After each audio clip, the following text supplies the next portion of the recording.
여러분 안녕하십니까, 김진성입니다. 오늘은 그 채권의 텀 프리미엄, 우리나라 말로 하면 기간 프리미엄에 대해서 좀 말씀드려 보겠습니다. 사실 사람들이 별로 관심 없던 내용인데 최근에 미국 국채금리가 하도 많이 움직이고 미국 국채금리에서 그냥 뭐 모든 게 움직이다 보니까 텀 프리미엄 얘기도 많이 나오고, 또 저번 주에는 닉 티밀라우스인가 그 사람이 또 중립금리 뭐 이런 얘기도 하고 그러잖아요. 그래서 관련돼서 저도 잘 모르지만 이론적인 거 좀 말씀드려 보겠습니다. 그런데 사실 이론적인 걸 우리가 뭐 트레이딩하는 우리들이 뭐 다 알아야 되는 건 아닌데, 중요한 거는 남들이 이런 용어를 어떤 의미에서 쓰고 있는지는 알아야 될 것 같아요. 그래야지, 사실은 내 생각보다 항상 남의 생각이 중요한 거잖아요. 내가 뭐 이론적으로 많이 아는 게 중요한 것이 아니라, 야, 남들이 이렇게 생각할 수 있어, 이게 중요하니까 그런 초점에서 한번 말씀드려 보겠습니다. 차트 몇 개만 보면요, 최근에 진짜 이자율이 많이 오르긴 했잖아요. 10년짜리 이자율이 이렇게 많이 올랐는데, 가만히 보면 이제는 요 파란색은 인플레이션을 감안한 일드거든요. 그것도 이제 플러스 됐어요.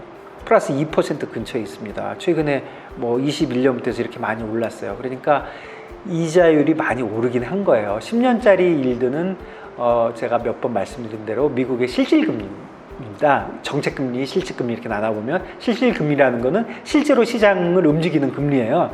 근데 이게 실제로 많이 올라왔어요. 그러다 보니까 당연히 금년에 채권 샀던 사람들 안 좋겠죠? 채권 이렇게 많이 오르니까 금년에 채권 샀던 사람들은 쿠폰 받은 게 문제가 아니라 금리가 오르니까 채권 가격이 내려갔을 것이고, 그러니까 지금 거의 0%밖에 안 되는 거죠. 그러다 보니까 또 이런 얘기가 나오는 거예요. 이게 중요한 이유가, 야, 채권에서 4%를 주면 에코티는 조금 더 줘야 되는 거 아니야? 그게 에코티 프리미엄이잖아요. 그러니까 아까 텀 프리미엄하고 좀 다른 건데, 에코티도 프리미엄 좀 더 줘야 되는 거 아니야? 이런 얘기를 하잖아요. 그러면서 PE 레이쇼하고 막 비교도 하고 하는데, 어쨌거나 지금 보면은 프리미엄이 거의 없는 상태죠. 그러니까 이 위에가 프리미엄이 거의 없는 걸로 보여주고, 또 재밌는 거는 그럼에도 불구하고 지금 보면은 본드 쪽으로 인프로가 많이 있습니다. 요게 지금 노란색은 주식이고요. 요 회색이 채권인데, 지금 8월 달에 와가지고 이자율이 오르니까 채권 쪽으로 돈이 가고 있어요. 뭐 채권이 더 많이 빠진다고 생각하면 사실 안 갈 텐데, 약간 이런 게 있고, 그러다 보니까 지금 사실은 인베스터들은 채권 일드가 더 내려올 거라고 사실 베팅하고 있어요. 그러니까 뭐 그런 상황이라고 보시면 됩니다. 그래서 이 대목에 조금 이론적으로 한번 생각을 해볼게. 야, 그러면 한번 요걸 한번 보실까요? 이게 조금 시간이 된 차트긴 한데, 어쨌든 앞으로 요 흰색은 뭐냐면, 여러분들 그 점도표 있죠. 그 페드 연준 위원들이 이렇게 찍는 거, 이 점도표를 예쁘게 만들어 놓은 선이고, 요 파란색 선은 시장에서 이제 생각하는 앞으로의 금리의 움직임입니다. 주로 뭐 페드 레이트 퓨처스나 뭐 오버나이트 인덱스 퓨처스나 뭐 이런 걸 해가지고 이제 그려보는 건데, 뭐 좀 차이는 있지만 결국 가면은 25년 10월에 가면은 뭐 여기 3.6인가 여기서 이렇게 만나잖아요. 그러니까 장기 금리라는 거는 어떻게 보면 이런 거죠.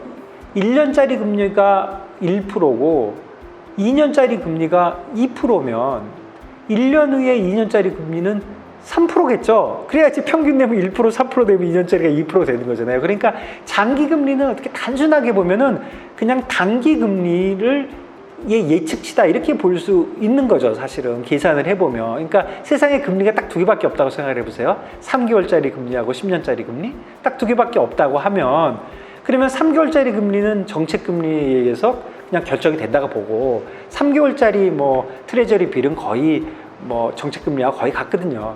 10년짜리 금리는 앞으로 이 3개월짜리 금리가 어떻게 변할지를 다 계산을 해보면 답이 나올 거지 않습니까? 그러니까 그렇게 계산하는 방법이 있는데, 여기서 한 가지 생각해 볼 거면, 야, 꼭 그렇지 않은 게, 또 예를 들어서 너 누구한테 돈을 빌려주는데 3개월을 빌려주는데 내가 산업은행한테 돈을 빌려준다고 생각해 보세요. 산업은행한테, 야, 나 3개월 빌려줄 테니까 나 2%만 줘.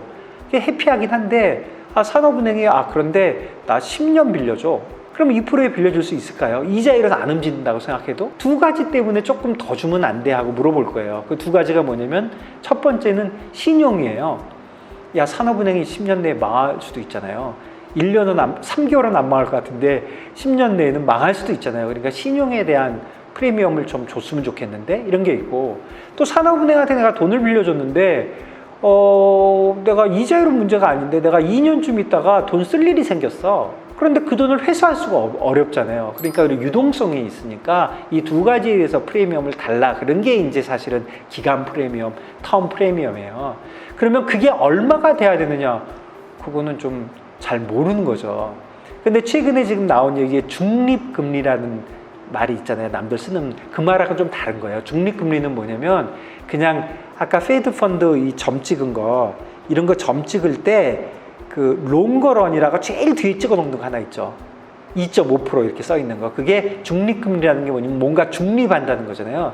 유동성이 남지도 않고 모자라지도 않은 그런 중립금리니까 장기적으로 나는 2.5%가 좋겠어. 그렇게 얘기하는 거거든요. 그게 중립금리고, 그리고 중립금리는 어떻게 형성이 되냐면 생각을 해보면 물가하고 관계가 있잖아요. 그런데 연준위원들이 항상 얘기하는 물가의 목표는 2%잖아요. 그러니까 물가가 2%, 거기다 명목금리 한 0.5 더 줘갖고 2.5 이렇게 얘기하는 거예요. 그러니까 그게 중립금리인데, 중립금리 이런 이슈는 뭐 사람마다 생각이 다를 수 있지만 기본적으로 정책금리의 이슈입니다.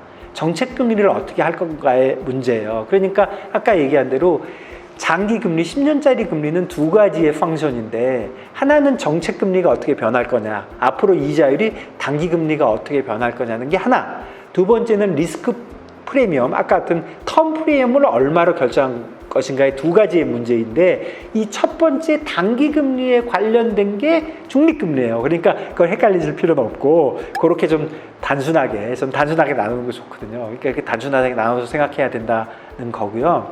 그 다음에 제가 마지막으로 한번 말씀드리고 싶은 거는 뭐냐면, 그런 미국 국채에도 이런 이제 앞으로 예를 들면 아까 다시 얘기하면 앞으로 2년 후쯤 되면 단기금리가 3.5쯤 되면은, 그러면 단기금리가 3.5면은 텀 프리미엄이 있으니까 한 4% 정도 되면은 딱 맞겠네? 이렇게 생각할 수 있는데, 국채에 대한 텀 프리미엄은 무조건 이론적으로 아까는 텀 프리미엄이라는 거는 플러스해야 되잖아요. 뭔가 더 받아야 되니까. 그런데 꼭 그렇지가 않아요, 국채는. 왜 그러냐면 이 그림을 한번 보시면, 예전에는 이 위에 있으면 플러스고 밑에 있으면 마이너스거든요. 상당기간 마이너스였어요. 지금도요.